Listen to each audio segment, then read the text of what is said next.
Hi, this is Robert Quimby, and I'm going to tell you about coordinate matching. So as an astronomer, you're going to go out and you're going to observe some spot in the sky and make a list of objects that you observe, and you might want to compare these objects to what other people have observed before. So what you do is you make your catalog, and then these other people have their catalogs, and you need to match up those objects. That means you need to say this object in my catalog is the same as this object in that other person's catalog. And of course the way you do this is to use the coordinates of the object on the celestial sphere to match them up. So that's what we're going to do in this tutorial. I'm going to start by giving you two unmatched coordinate lists. These are going to be in positions on the sky, so RAs and DECs. But they're not going to match up perfectly, right? Because that's how reality is. So we have to find the best matches. And the way we're going to do that is by calculating the angular separations between one object in one list and all the objects in the other list, and then find the minimum angular separation so we can match one object in one catalog to an object in another catalog. And I'll show you a couple ways you can do this. So to get started, let's first load in our data. So I have put a file in the media directory of the tutorial called xyrd.dat, and we're going to load that in using NumPy. So I'm just going to call this data, and I'm going to load it in using NumPy gen from text. And again, the name of that is in the media folder, and it's called xyrd.dat. And if you look at the file, you can see that the first row in that file is actually not data, it's a header. It's actually telling you the names of the columns. So I'm going to use the names, spell it right, you use the names keyword, and I'm just going to set it to true. And what that's going to do is it's going to read that first line in this file, and it's going to take the names that I give to each column, and it's going to use that to create a structured array with the same names. So we can run this, and then what we see is that when we look at what data is, it's a catalog. It has a bunch of data in it, but it has actually 4 different columns. It's got a column that we've labeled X, Y, RA, and DEC. Okay. So that is the data. Now we need to load in the positions from our outside catalog, and this is going to be data taken from the USNOB. So I'm just going to call this variable USNOB, and I'm also going to use NumPy gen from text, and I'm going to load it in, and it's in the media folder again, and it's called USNOB.dat. And same thing, this has a header in it, so we can just say names equals true, just the Boolean true. There's other ways that this names keyword works. This is a handy one, but you could also specify whatever names you want. So we'll run that, and now we have our USNO data. So we can just take a look at the sizes of these. So we have our data, and we have the USNOB data. If we look at the sizes of these two, we can see that our data, we have 1,100 lines, 1,100 rows, and the USNO we have 600 rows. So obviously we can't match everything in our data set to this USNOB, so we have to figure out the best way to match up what we can. So first thing we're going to do is we're just going to look at the data. So I'm just going to set up matplotlib here so that we can make the figure a little bit bigger than normal and plot it in line so it works right in the notebook. And then we'll go ahead and plot these data. So we have this these two variables we loaded. We have the USNOB, and that has fields in it called RA, and has another field called DEC. So I'm just going to plot RA versus DEC, and I'll plot that as red circles like that. And we're going to plot our data too. And this also has a field called RA and a field called DEC. And I'll plot these as blue circles. And I'm going to make those larger. So I'm going to say marker size equals 8, make it a little bit bigger than the red ones. And I'm also going to make them not filled in so that we can see through them if there's a red dot inside. So I'm going to use the marker face color, MFC, set that to none, like that. And if I run this, there we go. So we're seeing again in blue open circles, that's our data. That's this nice square field on the sky. We're looking at right ascension in degrees, declination in degrees. And we can see we have this little patch of sky that we've observed, and where all of these little circles are, those were objects that we found. Now from the USNOB, we've done a query that I haven't shown here, but it was a query through Vizier where we set a radius for the query, and we set the central position over here, which doesn't perfectly align with our image, but that's fine. And so you can see we got some stars that are off our image. That's fine. These are in the catalog, though. And we have some stars that are not covered by a catalog. That's fine. And you can see in this overlap region, there's a number of stars that match. Those are the ones where you see a blue circle around a red dot. And there's some stars that don't match, like the red circles by themselves. That's something that's in USNOB, but it's not in our catalog. And then these open circles here, those are in our catalog, but they're not in USNOB. So what we want to do now is we want to say, okay, it looks like right here we got a match. We got a blue circle around a red dot. Now what we want to do is say which blue circle is that and which red dot is that? What are the data that go with this? Which row in each of these tables are we looking at? So the way we can do that is just what you did by your eye. You see there's a red circle. It's very close to this blue circle, so you think that those match up. And if it was farther away, like this red circle here is pretty far from this blue circle here, so that's not a match. So we want to find the objects that have close angular separations. So the way we're going to match up these lists is we're just going to simply minimize the angular distance between points. So let's first talk about angular separation on points in the sky. This is going to be the way that we're going to find the matches, so we need to know what that is. So we can actually define the angular separation delta between 2 points on the celestial sphere, or generically on a sphere.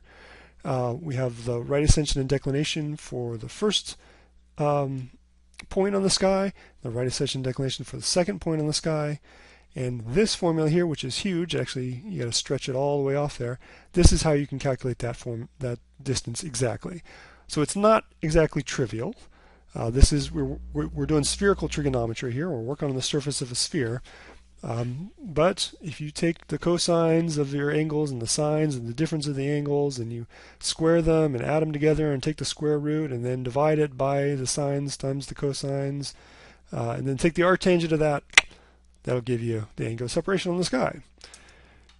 Now this is actually fairly straightforward to code up in Python. This is an example I borrowed from Astropy coordinates. You can actually just compute all these sines and cosines. Make sure you do everything in radians.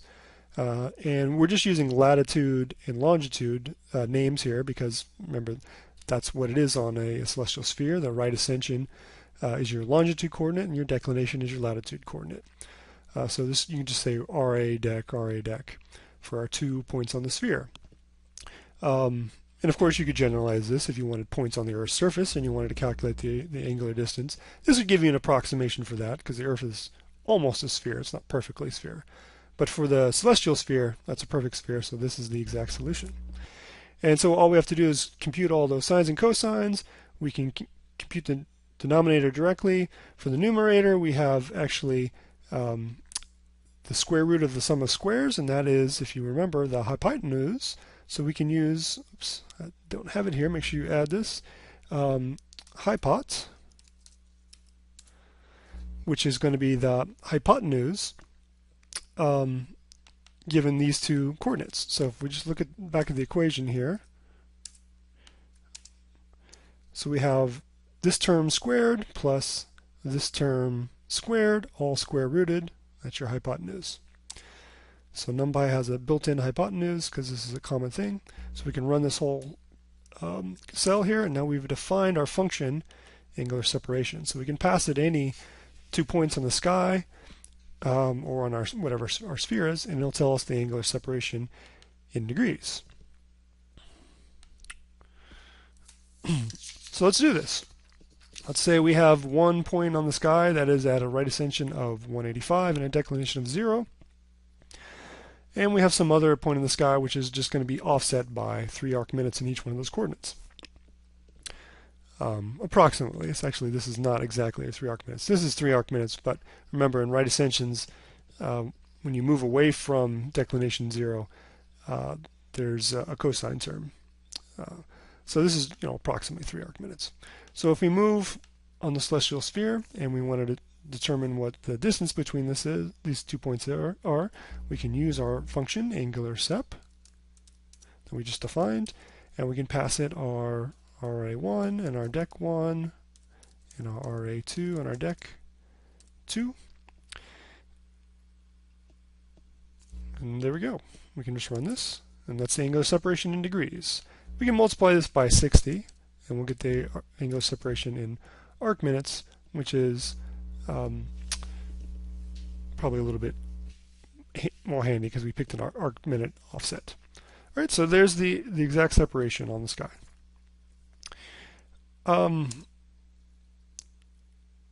Of course, this whole thing is built into Astropy coordinates. That's where we're borrowing that code from, and it resides in sky coord objects. So another thing we could have done, instead of building our own angular sep functions, we could have just used what was built into Astropy. So from Astropy coordinates, we can import sky coord objects. Then if we make sky coordinate objects, let's call this position 1, POS 1, and we define that to be a sky coord. And we pass that RA1 and dec1, and we tell it that the units are going to be both in degrees. So we have one sky coordinate now, and we can do another one. I'll just cut and paste here. So I'll cut this whole thing, copy it, I'll paste it. I'll change this from position 1 to position 2, from RA1 to RA2, from dec, I need a C there, 1 to dec2, I'll add that C. Then we have these two positions as sky coordinates, and what we can do is we can calculate the separation between these two using the built-in function. So I'll take one of these, I'll take the position 1, and I'll use the method called separation. Well, that's a little funny. Separation. And I will pass it the other coordinate, position 2. And what it's going to do is it's going to calculate the distance between those 2 points on the sky, and it's going to give it to us in degrees, minutes, and seconds. So we can, if we want a decimal degree like this, we can just convert it to arc minutes, like that, and then we can see we get exactly the same number because it's using the same code essentially. So this is a very handy way to do things. You just define sky coordinate objects, and then just built in you have this function that'll tell you the angular separation between one position and another position. Just pass the other sky coordinate to this method. All right, so that's how you can do things exactly, but sometimes you can save a little bit of time if you realize that on small scales, the celestial sphere is roughly flat. So that means we can use Euclidean approximations. Instead of using that monster equation, we can use something much simpler. And it looks like this. So if we wanted to calculate the approximate angular separation of the sky between some RA dec and another RA dec, 2 different points, we can actually just use your the Euclidean distance, so the, basically your hypotenuse. So you take the change in declination, you take the change in right ascension, and you multiply that again by this cosine term. You have to take the cosine of your declination.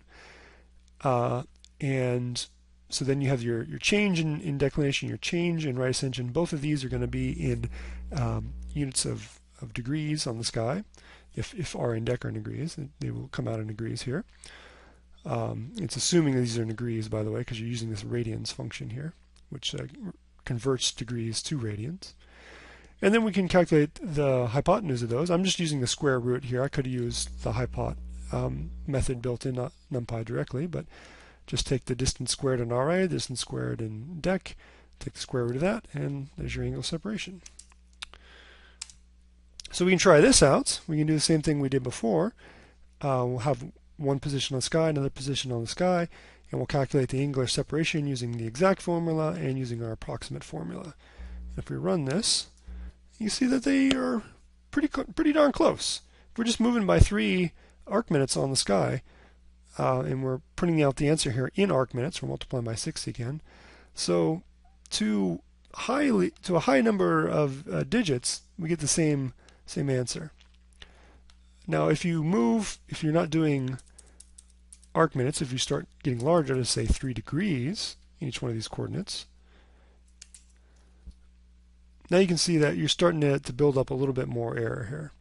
And then if you do a large change, and you can start seeing you can get off by a degree or more, in fact. So if you care about high precision, then you can use this exact formula. If you are more interested in speed, then you can use this approximate one if you're working on small scales, and you can live with the error. Alright, so now we know how we can calculate the angular separation between 2 points in the sky. So let's go ahead and do that. Let's do that for one of the points in our catalog. We're going to compute that distance to all of the objects in the USNOB catalog. So this is the first step, and then we can minimize that and we'll calculate which one is the best match. So first thing we're going to do is we're going to pick one of the rows from our data. So we have 1,100 data points to choose from. I'm going to just pick one row. I'm going to pick our data in the 100th row. Just pick one object. One row from our table. All right. So remember, a row is now going to be 4 numbers. It's going to be the x, y positions and the RAs and dex, because we had 4 things in there. But I can still access just the RA if I want to, like that, for example. Okay, so just one. It's just one number. It's not 1,100 numbers now because we're just picking one row. All right, so now what we want to do is we're going to calculate the distance, all the distances between this row and all of the objects in the USNOB catalog. Okay, so we can do this using our angular sep.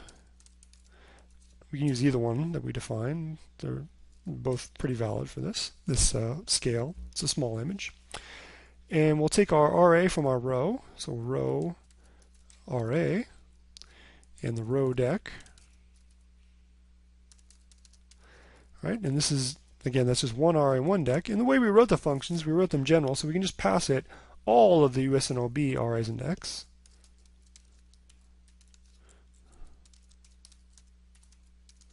And it'll calculate all the distances. So we're going to get back 600 different distances here. So we can run this, right? And just to show you, we got all these numbers back. So this is the distance to every single object from this one object, the 100th row of our data, to all 600 in the USNOB. So there, 662 actually.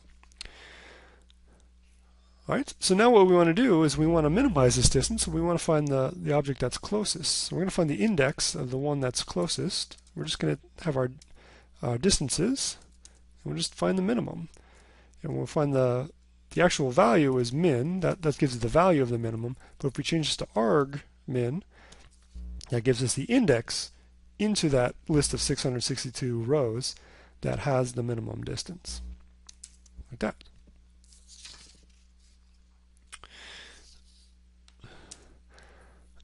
So now we can actually plot these all up. So we have all those distances, 662. Let's just plot them all as red O's. And then we can actually print out which one's the best. So we take all those distances, we take the index of the best one and print that out as a floating point number. And there we go.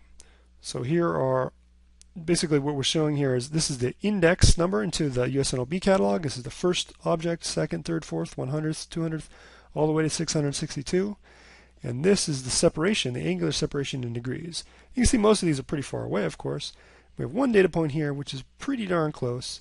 And that one is actually, I don't think I multiplied this by 60. It's in degrees. So if I want to convert this into arc seconds, I have to multiply by 3,600. There you go. It's 1.1 arc seconds away.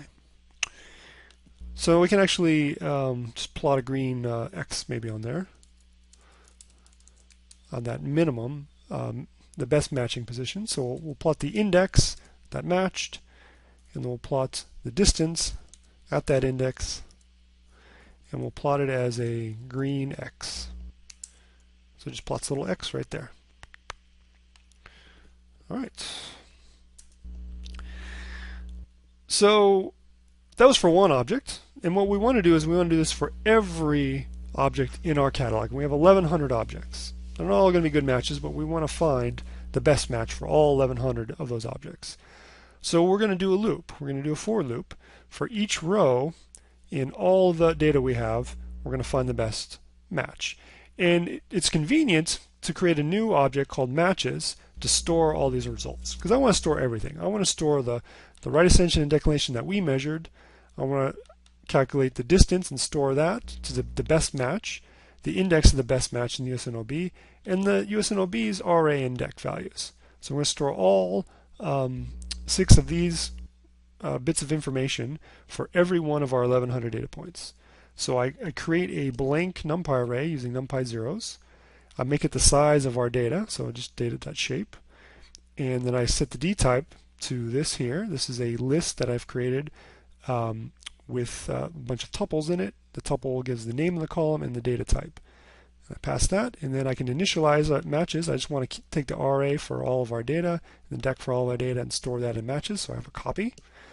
And then for each row in matches, I can calculate the angular separation. So I can use our angular separation function. I can take this particular row. So this, remember, this is just one row. I'll take the RA and DEC of that row. I'll match it to everything in the USNOB catalog, just like we did before. I'll calculate all those 600 distances, find the best match one, and I'll save that index, save the distance at that index. I'll save the RA at that index and the DEC at that index. So after I've run this, I can actually find the best match. It's not the best match. I can find the best matches, the ones that are within, say, 2 arc seconds from my catalog to the USNOB catalog. So this is what this query does here. So I take all those matches that we've calculated, the distances to all those matches, and I find which ones have a distance that's less than 2 divided by 3600 degrees. So this is 2 arc seconds. And I'm going to save that as a truth array called W, and we'll use that in a second. So I'll run all this, and that's it. Just ran through and calculated all those matches and found me the best ones. And now we can plot them. So what we're going to do is we're going to plot the USNOB RA and DEC values as red O's like we did before. We're going to plot the R data points, the RAs and DECs that we had, as blue circles, open-faced, a little bit larger. And then we're also going to plot all of these matches, all the RAs, but we'll actually just plot the ones that are good matches. That's where that truth array W comes in. Same thing for DEC, and we'll do green X's. If I run this whole thing, there's the result. So again, we have the blue circles. Those are everything we had that we started with, all 1,100 of R positions in the sky. All the red circles filled in, those are the USNOB positions that we're working with. And the green X's, those are the points that we've matched up. And now we know everything about this. We have the index to each one of these points, so we can use additional information. For example, we had that XY position in our table. So if we wanted to, say, refine our astrometric solution, we can now use our XY positions from our data and the USNOB's right ascension and declinations and calculate a new fit.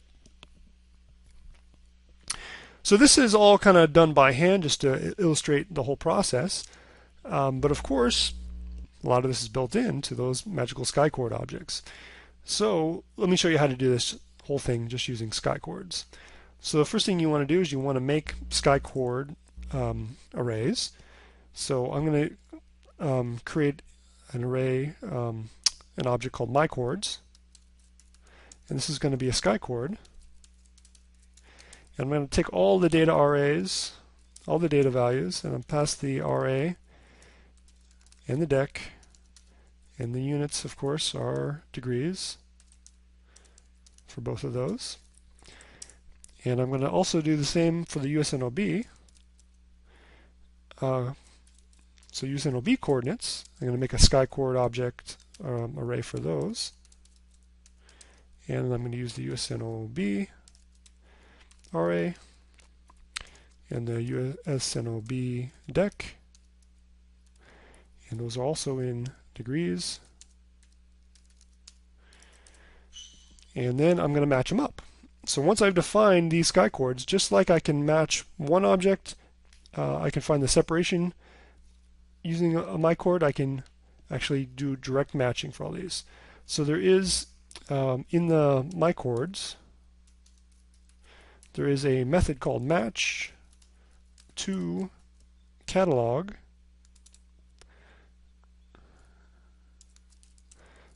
sky. So there's different ways to match catalogs. The sky here tells us that we're using these angular separations, right? So we have to use that more complicated formula.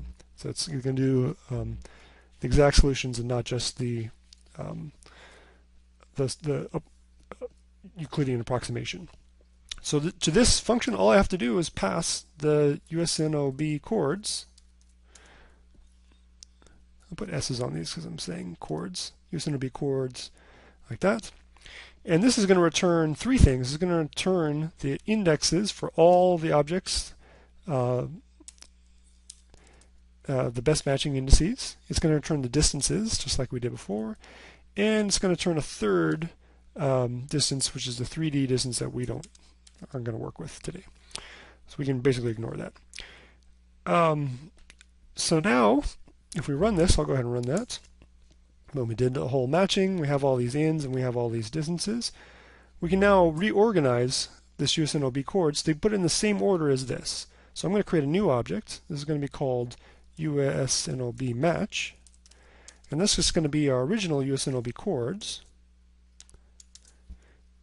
reordered just in the matching order. Okay.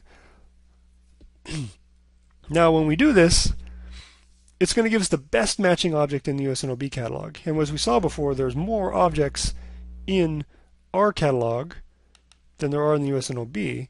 So that means that some of these matches are going to be to the same object. So we're going to get repeats. But what we can do is we can pick the ones that are close. So we're going to say the ones that are OK, WOK, we're going to have a truth array. It's going to be wherever the distance in arc seconds is less than 2. So now we have which ones we can actually believe. So again, we're going to plot everything up. Red circles for USNOB, blue circles, open circles for our data. Now we're going to plot the USNOB match, and we're going to take just the right ascension in degrees and just the values that are good, the ones that are within 2 arc seconds. Same thing in declination. Take the declination from our sky chord objects, convert it to decimal degrees, just pull out the subset that are good, plot green X's, and we get this final match like we had before. So this is a very convenient way for matching catalogs. It's something that comes up a lot, and you can play around with it more and enjoy.